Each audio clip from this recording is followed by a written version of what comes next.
Olá para você que está acompanhando o Sabablog. Hoje eu vou entrevistar uma cantora, ela é roqueira, ela é toda estilosa, muito carismática, bonita, Mariana Camelo. Tudo bem? Tudo bom, prazer demais. Obrigado por ter aceitado o meu convite. Eu que agradeço demais. Vamos lá. Quando você descobriu a sua vocação para cantar, e você é natural de qual parte do Brasil?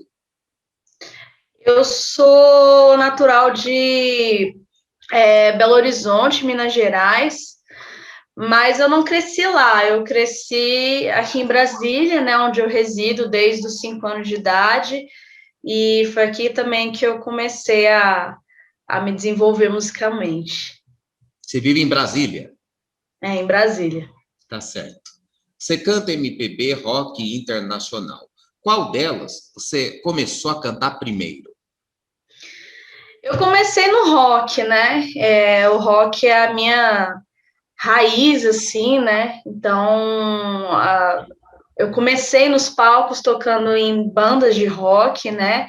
Tocando covers, tocando bandas como Evanescence, como outras bandas também que estavam em alta na época, Pitty, né? Logo depois eu tive uma banda de autoral e clássicos do rock chamado Fluidos no Tempo. Aí nessa banda eu já tocava assim clássicos como Cássia Eller, como Beatles, Guns N' Roses, e foi nessa época também, meados de 2007, que eu comecei a colocar para jogo as minhas músicas autorais nessa banda. Certo. O que é mais difícil? É compor ou cantar? E de onde vem as inspirações para compor suas músicas? Cara, compor. Hum, Porque cantar, eu me sinto livre, né? Principalmente quando eu escolho o que eu canto, o que eu interpreto. E agora, compor é um lance assim de se conectar realmente com o momento, sabe? Porque às vezes eu canto de uma forma espontânea, né? Eu tô, sei lá, lavando a louça e tô cantando, né? É uma coisa que está intrínseca no meu dia a dia. Agora, compor, eu preciso estar assim muito concentrada, não só inspirada, mas realmente conectada com o momento, sem preocupações na cabeça, sem nenhum sentimento que vá atrapalhar no meu processo criativo. Antes de continuar, te perguntar, seu sobrenome é Camelo mesmo? É Camelo. Eu nasci com esse sobrenome. É um sobrenome que vem da minha família por parte de mãe, que veio do Piauí, Hum, e eles vieram na construção de Brasília. Então, é um sobrenome que tem um significado muito forte para mim, tem um poder, assim, sabe? Uma coisa, assim, muito relacionada à resistência, né? Por ser uma família que veio no pau de arara, para a construção de Brasília, que fez parte de toda essa história, que cresceu, né, nas satélites de Brasília, né? Em meio a uma pobreza, a uma luta muito grande, e é por isso que eu adotei esse sobrenome para o meu nome artístico, para homenagear toda essa história e principalmente a minha mãe, que é a minha maior referência de mulher na minha existência. sim, é que eu acho que eu nunca vi alguém com o sobrenome Camelo. É um nome bonito e é um nome artístico que você manteve o seu nome mesmo e que é algo que diferencia você das outras artistas, né? Tem o Marcelo Camelo, pô. Quem é? Acho que eu não estou lembrando. Marcelo Camelo, do Los Hermanos, o esposo da Malu Magalhães, né? O sobrenome dele é Camelo também. Até me perguntam se eu tenho algum Ah, parentesco com ele, mas até onde eu sei, eu não tenho.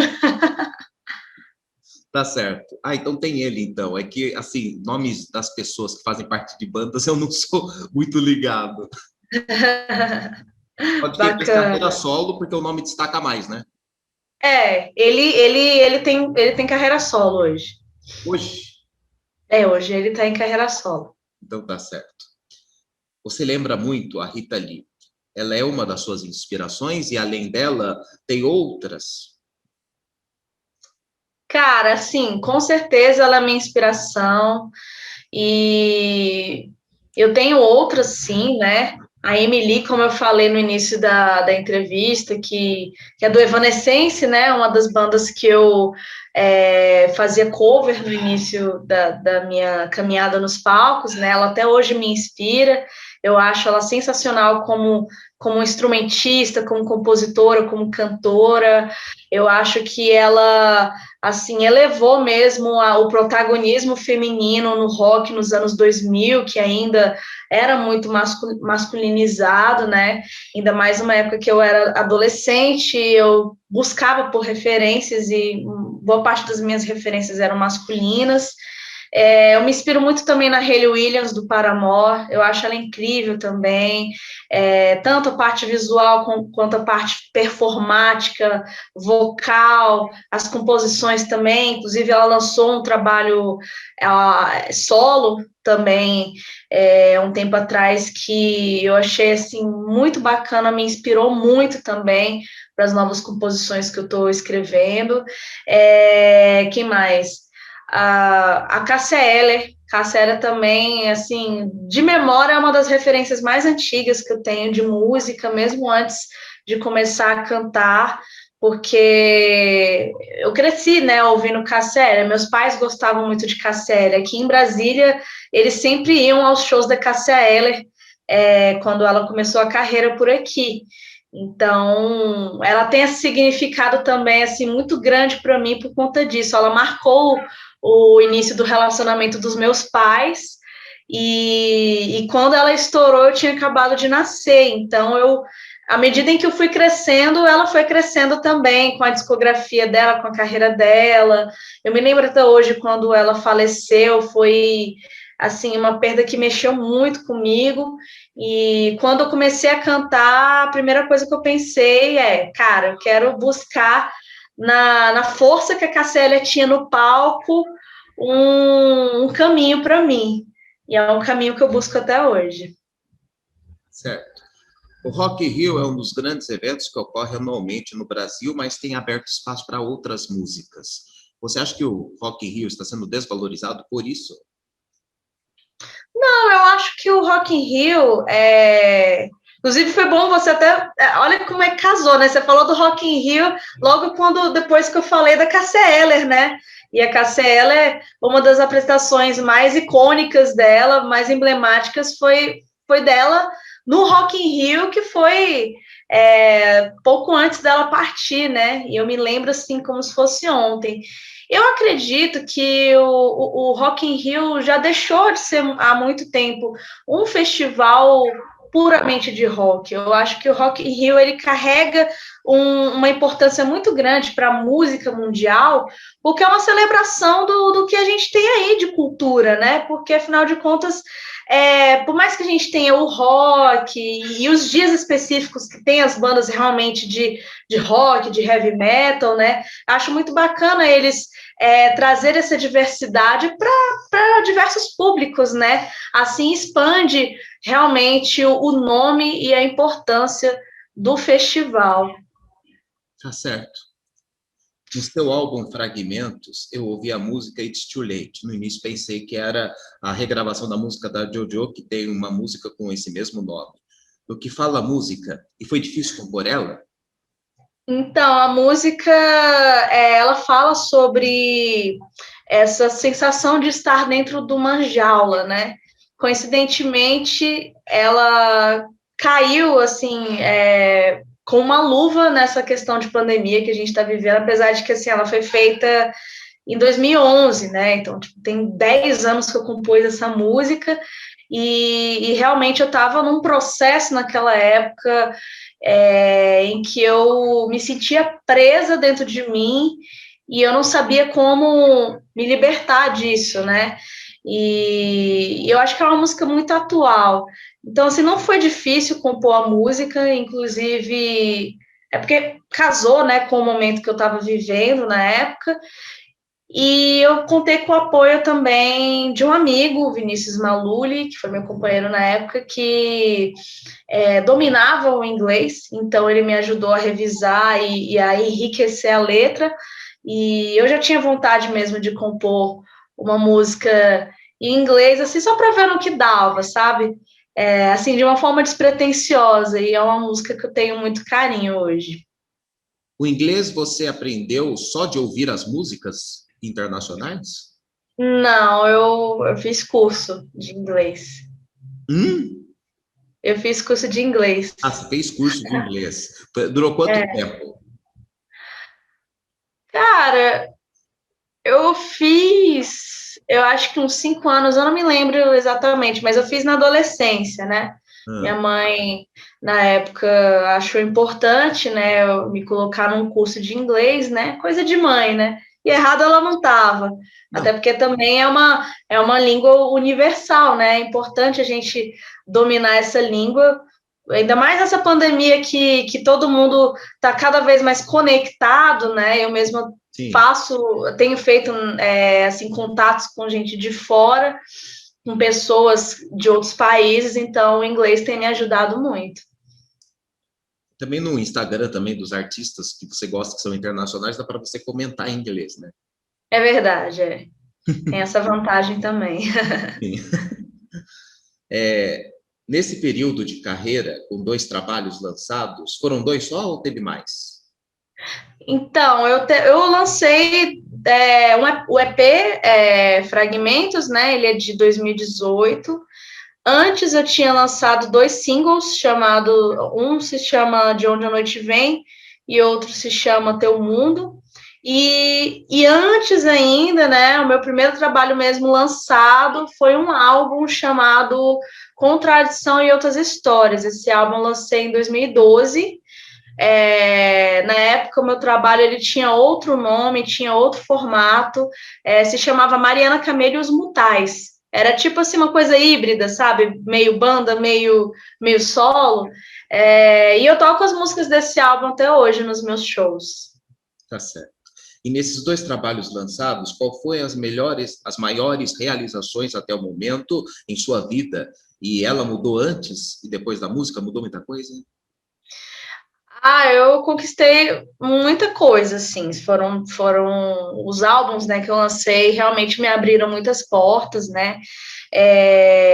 Quando eu lancei o Contradição Entre as Histórias, eu consegui ter acesso a festivais importantes aqui em Brasília, como o Modo Capital, como é, o Rock Sem Fronteiras, né? Realmente, assim, foi um passo muito importante para mim. Quando eu lancei o Fragmentos,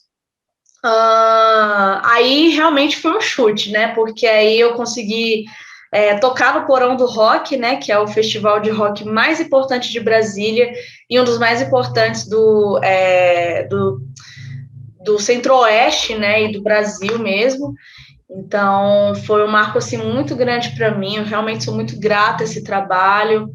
E eu também lancei vários clipes, né? Fiz várias parcerias com produtores de audiovisual aqui em Brasília, com quem eu pude desenvolver clipe, documentário e várias coisas voltadas para esse trabalho. Eu vi um vídeo que você falou que você é autista. Como que você Uhum. descobriu? Então,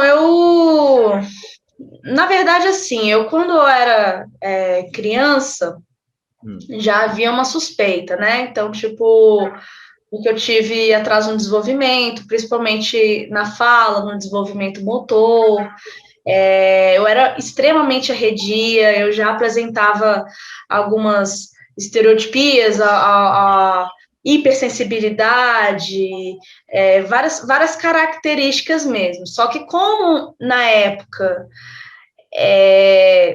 eu consegui assim desenvolver, apesar dessas características, então foi muito difícil diagnosticar. Eu tive um prognóstico, assim, um pré-diagnóstico naquela época, né? Um dos profissionais que meus pais procuraram quando eles começaram a perceber, né, esses comportamentos, falaram que eu tinha traços de autismo, mas não chegaram a fazer um laudo, alguma coisa assim.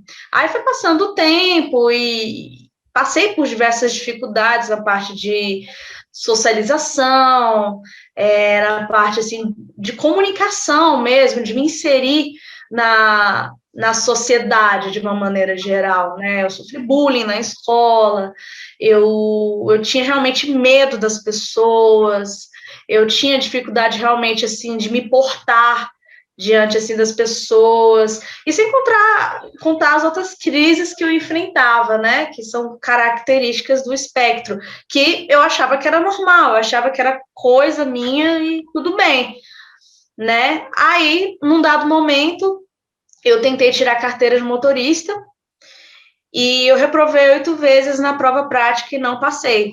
Eu perdi o processo e aquilo me deixou assim extremamente frustrada.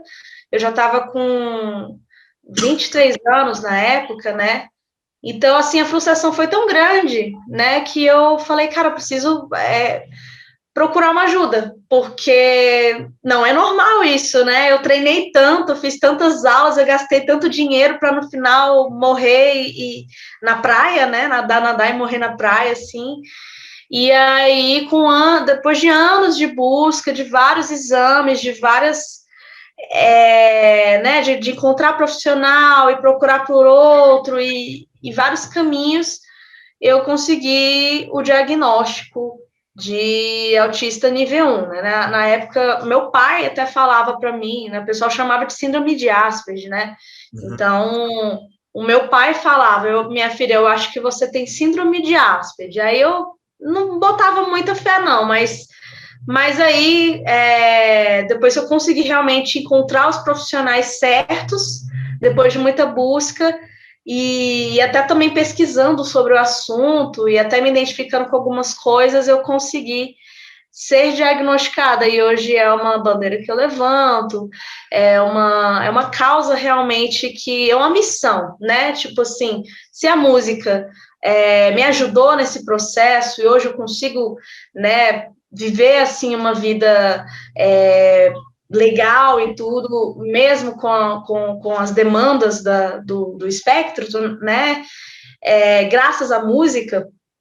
Então, eu coloquei como missão na minha vida, tipo, vou ajudar outras pessoas do espectro por meio da música. E aí, hoje eu estou cursando uma pós-graduação em musicoterapia e pretendo trabalhar com esse público assim que eu me formar. E você conseguiu, anos depois, tirar sua carteira de motorista?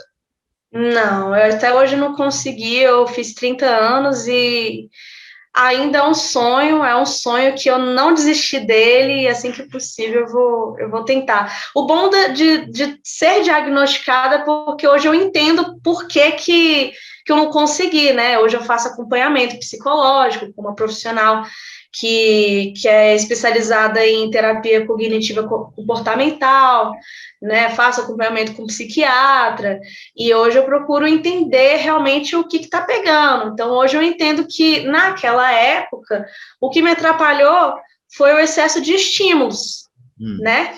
Então, esse excesso de estímulos realmente me trouxe sobrecargas, principalmente durante as provas, que me deixavam extremamente ansiosa e me faziam errar tudo.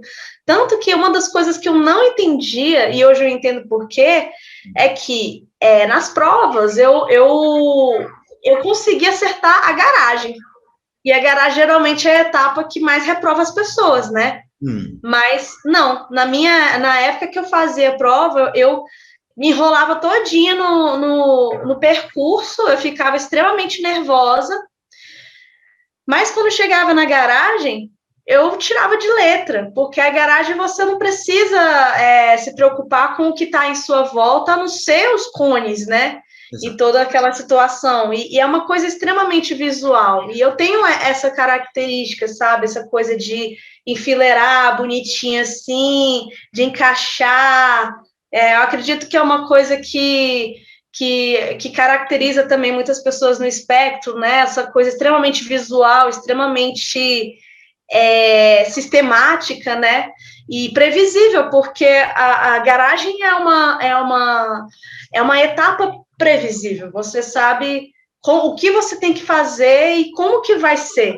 E no percurso, não. O percurso é extremamente imprevisível. E eu sempre tive dificuldades em lidar com imprevistos. Então, é uma coisa que hoje eu trabalho. Além das outras demandas, eu tento aprender a lidar com imprevistos, com aprender a improvisar, né? Porque improvisar sempre foi um obstáculo para mim, né? Então tem me ajudado muito e tem me dado até uma esperança, tipo, cara, beleza, agora eu já sei o que está pegando, eu já sei o que é que me atrapalha, agora eu vou tentar trabalhar para que quando eu for tentar de novo, eu saiba realmente o que fazer e contornar isso daí e passar, né? Conseguir a minha tão sonhada carteira de motorista. E o curso de motorista, eu pergunto isso porque eu não tirei carta até hoje. Eu tenho 31 anos e não tirei carta. Mas o curso de motorista é que nem faculdade, que você pode trancar no momento e depois voltar da onde você parou e não precisa pagar de novo, você tem que pagar tudo de novo? Não. A gente é sabido que o Detran, aquela que está falando mal de um órgão público em rede nacional, mundial, mas tudo bem. O Detran é uma máfia, só quer arrancar dinheiro da gente. Então, o que eles puderem fazer para arrancar dinheiro da gente, eles vão fazer. Então, assim, quando eu enfrentei esse processo, não tinha essa opção. E realmente não tem essa opção, assim. Você fez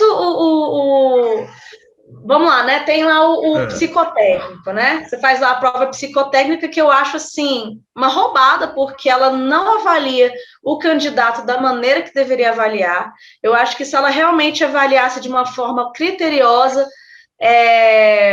e oferecesse, de repente, um tratamento para pessoas que logo de cara já apresentaria algum tipo de dificuldade, seria muito melhor. Mas é a prova mais cara do processo e é a prova, assim, mais ralezinha, porque todo mundo passa, assim. E aí, quase todo mundo, na verdade, né? E aí, logo quando você passa, o seu processo já começa. Então, não tem mais volta. E daí, se você passa meses até você conseguir fazer aula, até você conseguir fazer a prova teórica e depois fazer as aulas práticas e todo aquele processo, você perde. E ele dura apenas 1 ano. E eu passei por isso 2 vezes, porque a primeira vez que eu abri processo, eu demorei vários meses, porque eu tive alguns bloqueios para poder fazer a aula prática, para poder fazer a prova. A minha primeira prova foi um desastre, eu deixei carro morrer, e eu quase promovi um acidente na rua. Foi sério. Eu quase promovi um acidente. Aí depois aí acabou o processo, né? Eu fiz só mais uma outra prova, reprovei, beleza.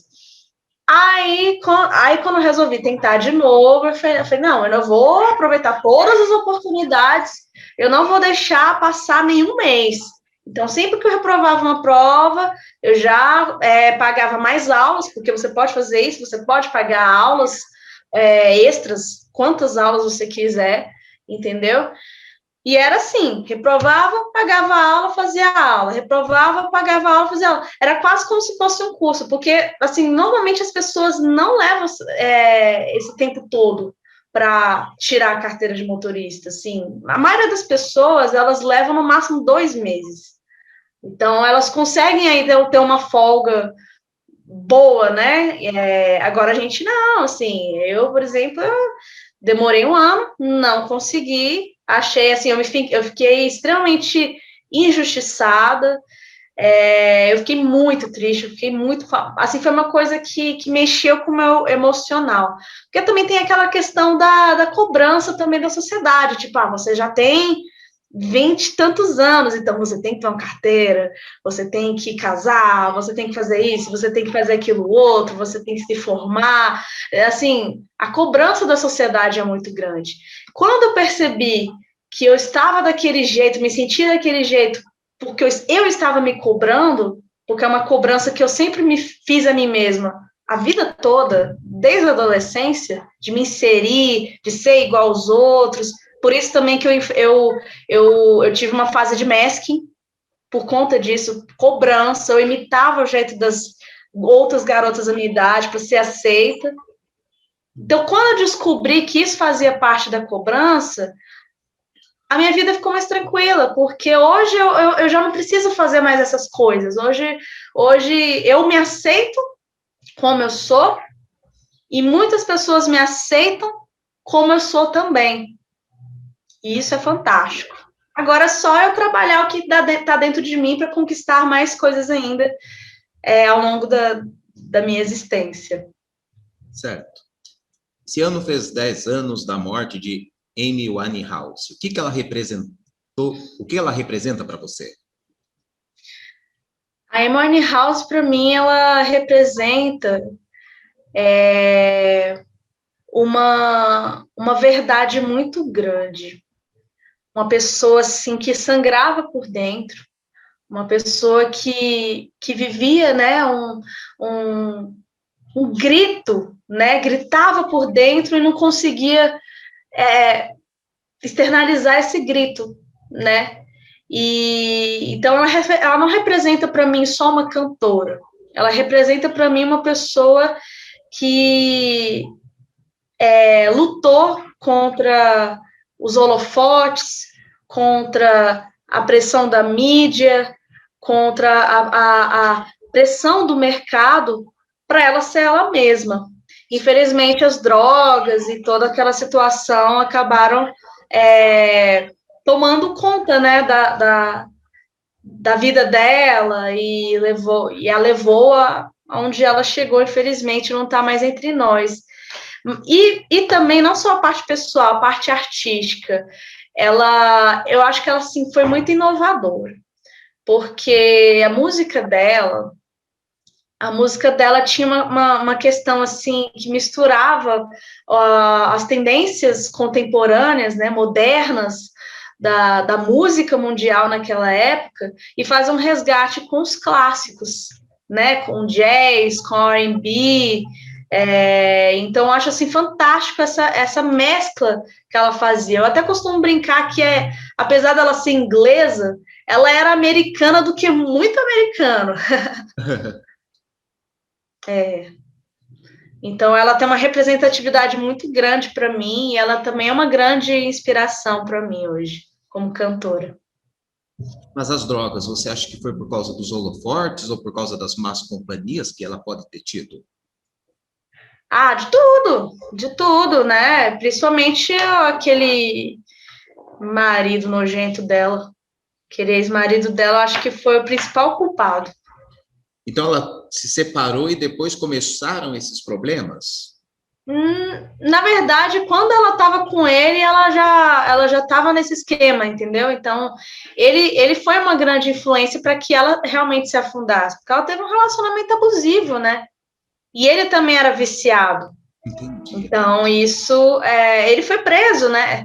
Então, tipo assim, isso tudo realmente influenciou. E aí, claro, com a questão também que ela passava, do mercado, né? Porque o mercado artístico, principalmente para um artista que é do mainstream, é muito cruel, né? Veja aí, o Michael Jackson, ele não era usuário de drogas, mas o Michael, ele passou por muitas dores também, né? Ele tinha um pai que era extremamente abusivo com ele, depois a mídia que explorava ao máximo da genialidade dele, né? A Amy Winehouse, ela era genial, com certeza, entendeu? Não é à toa que ela chegou onde ela chegou, porque ela realmente tinha um diferencial na música dela, na forma dela compor, na forma dela cantar, e a gente observa que vários artistas geniais que tinham um diferencial passaram por isso. Não é à toa que a gente tem aí o Clube dos 27, né? Muitos artistas que morreram aos 27 anos e a Amy Winehouse hoje faz parte desse clube. E aí, se você for parar para ouvir assim, o som do Jimi Hendrix, o som da Janis Joplin, o Kurt Cobain, ele era um cara extremamente sensível, ele era um cara assim que a gente quando eu ouço a voz dele, dá vontade de chorar, porque ele tinha uma coisa realmente dentro dele, e era assim, o gênio incompreendido, né? E ele revolucionou na época, né? Ele é um dos maiores caras do grunge, né? Nos anos 90. Então, assim, todos esses que hoje fazem parte do Clube dos 27 revolucionaram, né? Então, isso, assim, é um peso muito grande. Agora, imagina, naquela época, a pessoa fazer aquela revolução e ter que carregar essa responsabilidade. É Verdade, uma coisa que mexe muito com a cabeça da pessoa mesmo. verdade mesmo. E, para terminar, quais são os desejos que você ainda busca realizar em sua carreira musical? Eu tenho muitos desejos, né? Atualmente eu estou produzindo, eu estou em fase de pré-produção do meu EP. Como a entrevista vai sair vários meses depois da nossa conversa, eu acredito que aquela eu já vou ter lançado alguma coisa, mas eu já adianto que o meu novo EP vai se chamar Baile das Águas. Ele tem um conceito muito voltado para astrologia, para questões também relacionadas aos fenômenos é, climáticos de Brasília, né? Porque Brasília tem uma peculiaridade, né? É um lugar muito caracterizado pela seca. E atualmente a gente está numa época de seca assim terrível, que pega no inverno. E quando chega a chuva, o brasileiro fica meio sem saber o que fazer, fica tipo meio perdido, bate o carro e tal, e não sai de casa. Bom, estamos em pandemia, então não tem problema. Mas, assim, é... e eu resolvi unir isso também a minhas próprias questões, assim. Eu sou canceriana com ascendente em lua em escorpião, sou regida por 3 signos de água, né? Então, tipo assim, eu resolvi juntar isso com a questão da chuva. Então, falo muito de chuva e mesclo com as emoções, com a intensidade, com a passionalidade que a gente carrega dentro de si, e, enfim, essas questões humanas mesmo, né? E aí, então, eu estou planejando muita coisa para promover esse trabalho. Vai ter clipe, vai ter single, vai ter muita coisa. Estou compondo outro álbum também, mas ele tem um conceito diferente, não posso falar agora, Certo. mas é um conceito que eu espero que vocês gostem, vai ser muito legal. E eu pretendo, assim, continuar lutando para que a cena do rock de Brasília continue fervilhando. Né? A gente sabe que na pandemia muitas bandas acabaram, muitas casas de show fecharam e a gente teve que se reinventar. Então, eu vejo também como missão tornar vivo, né? Tornar viva a nossa memória, tornar viva a nossa história por meio da arte.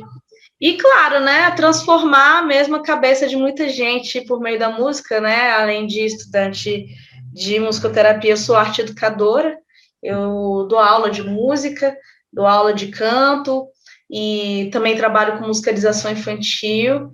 E eu gosto muito, sabe, de plantar essa sementinha no coração das pessoas. Então, a música, para mim, ela tem sentido, ela tem valor por conta disso. Se não fosse por isso, eu não estaria nem na música. Então, eu quero realmente fazer a diferença na vida das pessoas por meio da minha arte. Tá certo, então. Mariana Camelo, foi um prazer te entrevistar, conhecer a sua vida, a sua arte, as pessoas que você se inspirou. Muito obrigado pela entrevista. Eu que Obrigado. agradeço.